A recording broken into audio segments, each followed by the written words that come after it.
वीरू, आज मी लय खुश आहे। सांग मला भेटायला कोण आलं होतं ते? जग्गू दादा। आणि माहितीये वीरू, माझ्यासाठी साडी बी आणली, माझ्या माहेरची पहिली साडी। डॅडीने मला अंतर दिलं, पण माझ्या जग्गू दादाचं माझ्यावर पहिल्यासारखं प्रेम आहे हे बघून लय बरं वाटतंय। पिऊ, मी तुझ्यासाठी ही आणि बघ ना की माझ्या माहेरचं कधीच कोणाच्या घरचा उमरा चढणार नाही, पण असं नाही झालं वीरू। अरे तुला सांगते काय, दादा आला, बसला, बोलला आणि शेवटी हे बी म्हणून गेला, हे बघ पिऊ, तुला कधी बी काय बी गरज पडली ना तर हक्काने येऊन मला सांग। पैसे बी दिले होते त्यानं, पण मी नाही घेतले, कारण मला माहितीये की माझ्या संसारात मला कधीच दुसऱ्याकडनं पैसे घ्यायची वेळ नाही येणार। माझा वीरू मला जगातलं सगळं सुख देणार आहे। अगं म्हणून मी बी विसरलेच, हे बघ जग्गू दादानं मिठाई आणली, हे घे, तोंड गोड कर।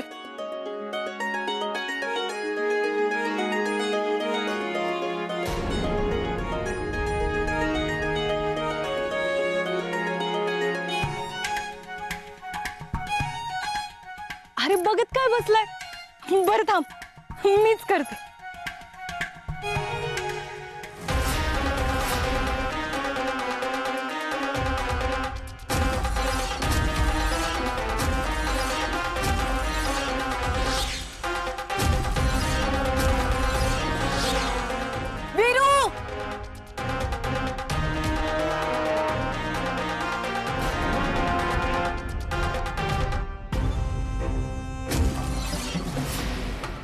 वीरू, तुला काय झालं नाही ना?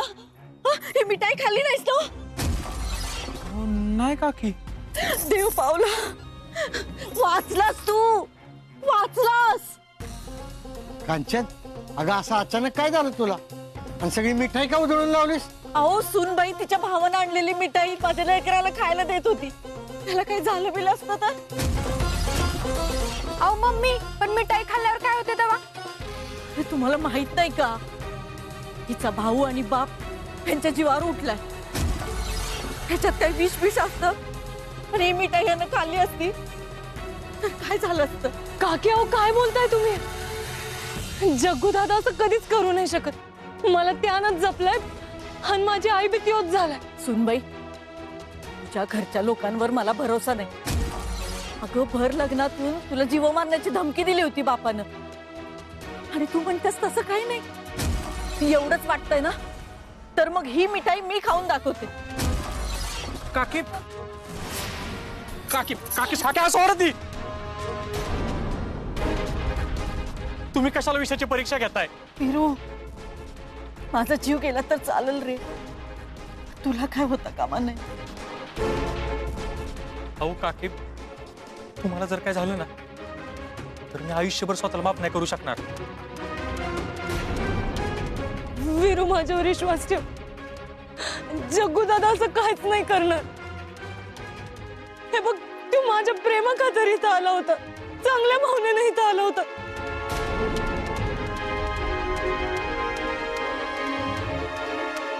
अगं त्याची भावना काय होती हे मला विचार।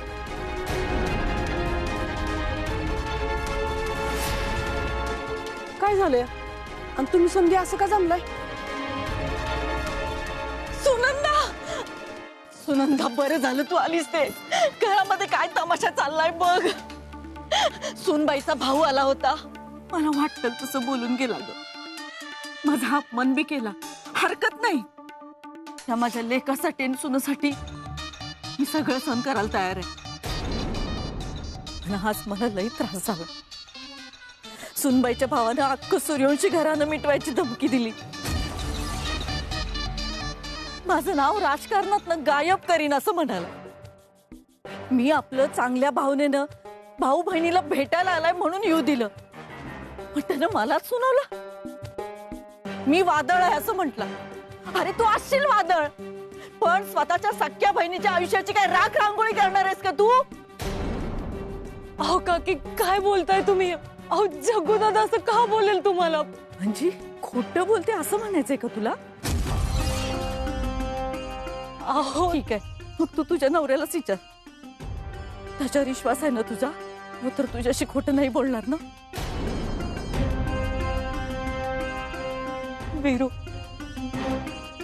पियू, काकी खरं बोलतात. मी माझ्या कानानं ऐकले.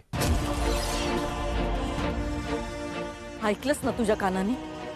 बसला ना तुझा विश्वास? पोरी, तूच सांग, मी कशाला तुम्हाला मरणाच्या दारात ढकलू ग? हा? सुनंदा, सुनंदा, भाऊजींचा जेव्हा खून झाला होता तेव्हा तू वीरूला शपथ घातली होती की काय बी झालं तरी राजकारणात जायचं नाही. का? कारण त्याच्या जीवाचं काही बरं वाईट होऊ नये म्हणून. बघ, आता त्याच्या जीवाचं काही बरं वाईट झालं असतं तर तुला ते चाललं असतं का? म्हणून मी त्याला ती सुनबाईच्या भावानं आणलेली मिठाई खाऊ नको म्हणलं होतं. यात माझं काही चुकलंय का? सांगा की काही चुकलंय का ग? सांग की.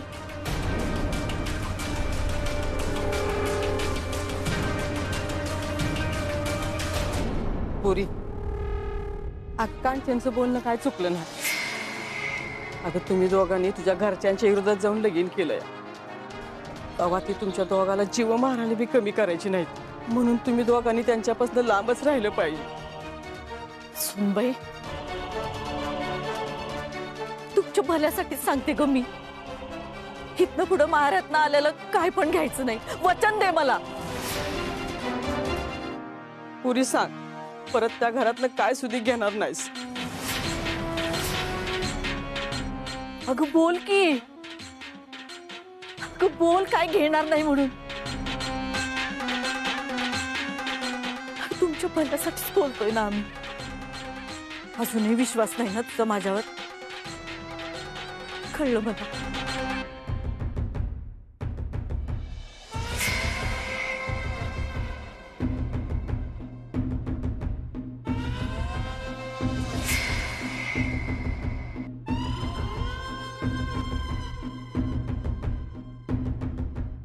ठीक आहे, या काकीला घरामध्ये काहीच किंमत नाही. पियू,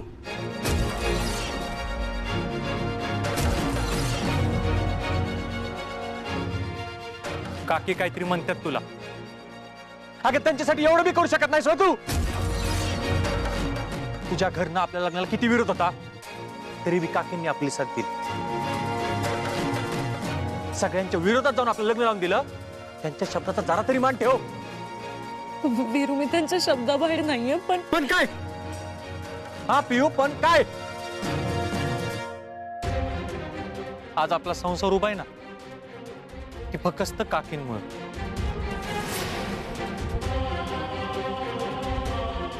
अगं, त्यांचं लय उपकार आहेत आपल्यावर. आणि ही आपल्याला विसरून चालणार नाही. तू आज या घरात आहेस ती फक्त काकींमुळं. अगं, तुझ्या घरात गेलतो ना तर तुझ्या डॅडीने आपल्या घरात बी घेतलं नव्हतं. या उलट काकींनी तुझ्या दादाला घरात बी येऊ दिलं आणि तुला भेटू बी दिलं. यावरून तुझ्या लक्षात आलंच असेल की काकींचं मन किती मोठं आहे ते. तूच सांग पिऊ, काकींनी अजून आता काय काय करायला हवं आपल्यासाठी? सांग ना तू, काय काय करायला हवं आपल्यासाठी? हे बघ पिऊ, ह्याच गोष्टी म्हणून त्यामुळे मी काकींच्या शब्दाबाहेर जाणार नाही.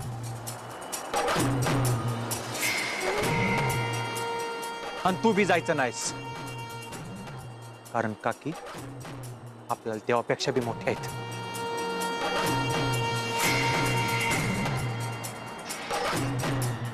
एक गोष्ट लक्षात ठेव, ह्या घरात काकी म्हणत्याल तसंच होणार.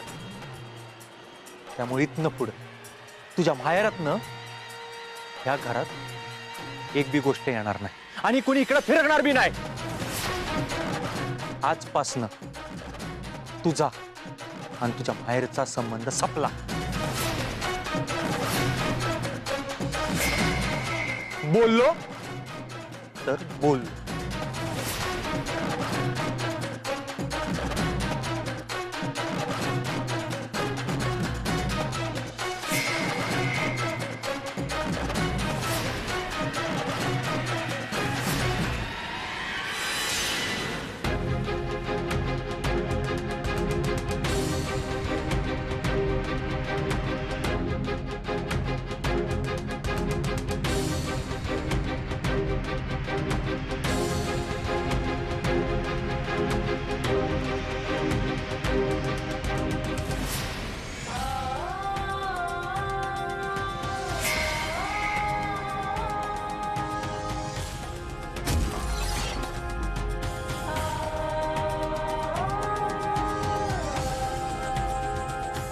सुनबाई, आता विरू जे काय बोललं ना, हे डोक्यात कायमचं फिट्ट करून ठेवायचं.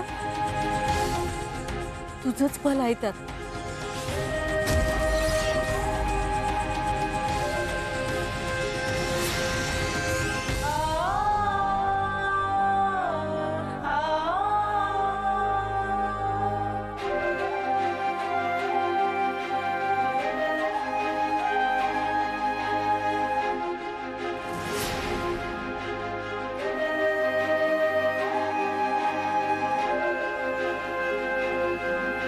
कांचन,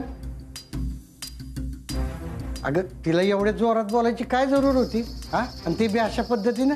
अगं सुनबाई नवीन आहे घरात, तिला जरा शांतपणे बसून समजून सांगितलं असतं तर काय बिघडलं असतं होय? पप्पा, तुम्ही काहीच बोलू नका. मम्मी जी बोलली आहे ना ती एकदम बरोबर बोलली आहे. त्या अंकुशरावच्या घरातली माणसं आपल्या दारात येऊन आपली लायकी काढून जातात, तरी बी आपण गप्पच बसायचं होय? पृथ्वी बाळा, मी जग्गूबद्दल नाही बोलत आहे, मी सुनबाईबद्दल बोलतोय. अरे आपण जोडायचं काम केलं पाहिजे, असं तोडायचं नाही. हो, तुम्ही आयुष्यभर माणसं जोडत बसा, तेवढा येळ नाही माझ्याकडं. मी एका गावात 100 तुकडं करणारी बाई आहे. तुम्ही मला शिकवायचं नाही.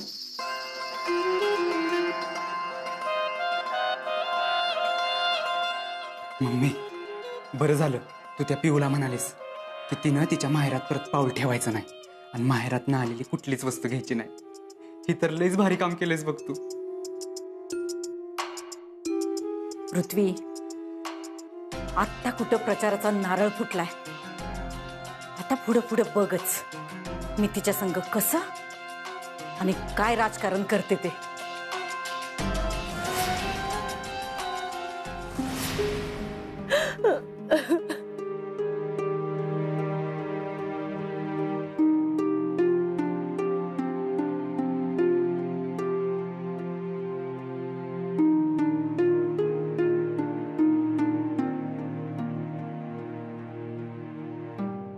पियू,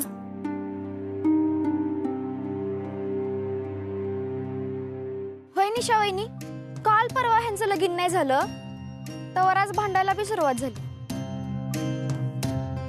कुणाची तरी नजर लागल्यावानीच झालंय बघ दीपे. नाहीतर वीरू भाऊजीसने असं कुणावर बोलताना मी आजपर्यंत बघितलं नव्हतं ग. नाही तर काय, पण वीरू भैयाने जरा समजून घ्यायला पाहिजे होतं बाया. आमच्या ह्यांनी जर माझ्यावर असा आवाज चढवला असता की नाही, मी डायरेक्ट कोल्हापूर गाठलं असतं बघ. पण पियू वहिनीसनी माहेर कुठे आहे आता? ती त्या तिकडे जात्याल. निशा, दीपे, जावा तुम्ही तुमचा आवरा, मी गीती इथला आवरून. होय मोठे, येते. पियू, काळजी घ्या, येते मी.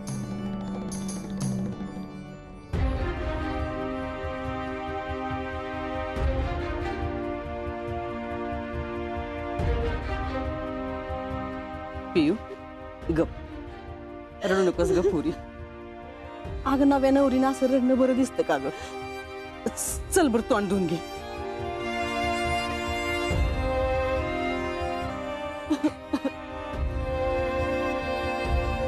पुरी, आईचं ऐकणार नाही सोय, ऐकणार आईचं.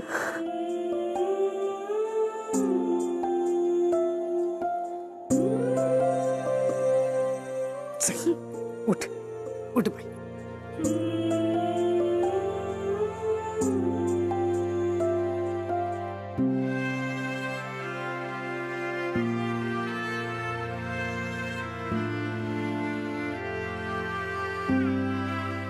चल ये पटकन आतमध्ये.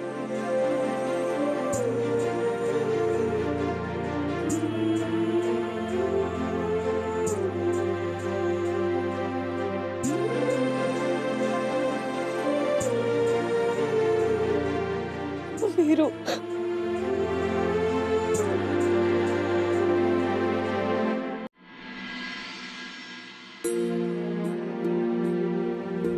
एक गोष्ट लक्षात ठेव, त्यामुळे इथनं पुढं तुझ्या माहेरातनं ह्या घरात एक बी गोष्ट येणार नाही आणि कोणी इकडे फिरकणार बी नाही. आजपासनं तुझा आणि तुझ्या माहेरचा संबंध संपला.